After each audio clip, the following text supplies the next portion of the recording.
Hello everybody. Today is my fourth video with class 10th A and B, and if you remember, we were doing the poem A Tiger in the Zoo by Leslie Norris. So we have come to the concluding part of stanza 4th and 5th of this poem, and let's just get started. So I'm just going to read the first stanza, the fourth stanza, and this is on your in your book. This is on your page 29. If you can open your books, that will be great, so that you can start writing your notes also. The poem says, the fourth stanza says, but he's locked in a concrete cell, his strength behind bars, stalking the length of his cage, ignoring visitors. If you remember, this poem was dedicated to a tiger. Unfortunately, a tiger who could not show his basic characters. Basic characters, as a tiger means a tiger who was caged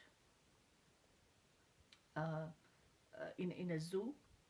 A tiger, unfortunately, caged and could not exhibit its hunting skills.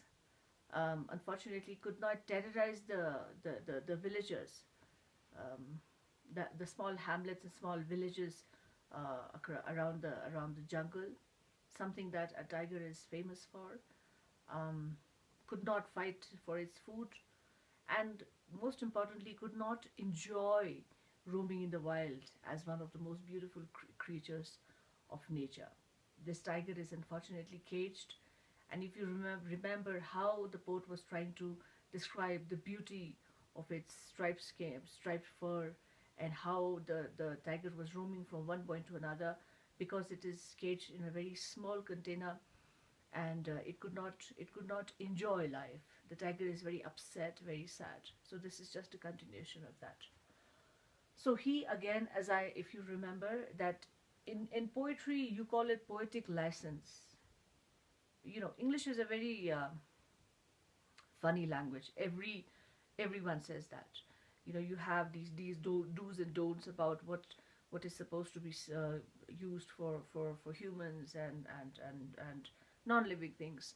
But poetry is the only time where these things are used very casually.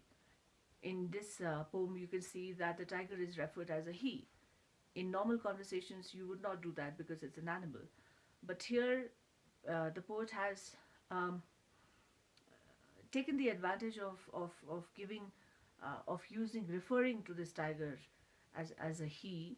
And these type of instances where you see that there's a time when the rules are broken. In poetry, you call it poetic license. License means when you're allowed to do something. That happens only in poetry. Coming back, it says, but he's locked in a concrete cell. Concrete means something which is built with cement and mortar. Sand, something which is very strong and very difficult to break down. So now in this situation, the reality, his imagination, the poet is going in the first stanza, he's showing the real picture of how the tiger is in a cage. In the second stanza, and the third stanza, he's mentioning about what should be done, what should be the real scenario. He should be he should be roaming in the jungle and hunting for its food. Unfortunately, the tiger, again, the real scenario is put in stanza 4, where he says that he's locked in a concrete cell, in a very strong prison, prison, because the tiger cannot come out of it. So visitors and people can watch him through the bars, through the strong iron bars or steel bars, but he is his character is limited. His movement is limited. The tiger's movement is limited, and it cannot enjoy the joy of freedom. You must be in a better position. You and I will be in a better position to understand the real meaning of freedom, particularly in unexpected situation that we are sitting at home, and everybody wants to go home, wants to come out, wants to go out, wants to explore, wants to roam, but then something like that is very easy to compare with the life of a tiger, someone who's caged for life till that animal dies. So his strength behind bars. If you remember, tiger is not a very tiny animal. Tiger has God has given these immense, strong physique and strength to tigers. They can tear you apart in seconds. And the hunting skills of a tiger, I think the best way to put it is should not be doubted. You should not doubt it. So his strength behind bars. So the hunting skills and the power of a tiger could not be shown, could not be used to terrorize people, to scare people, to attack people, to attack animals, to hunt. So he the tiger cannot exhibit his um, his character, something which is very sad.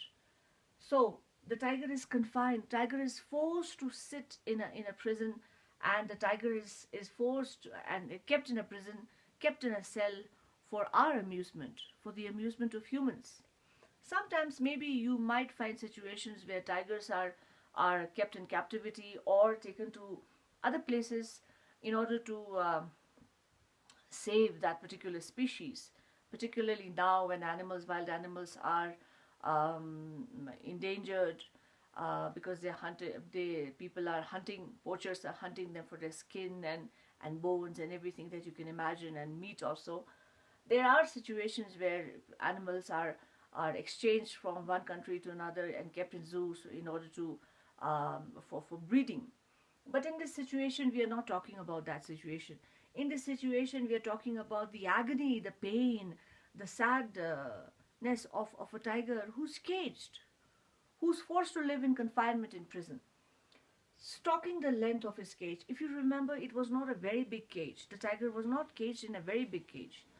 So all this tiger is doing is walking from one place from one corner to another, pacing, walking very fast, because that is the only thing unfortunately this tiger can do in that cell, in that prison, which is very, very sad.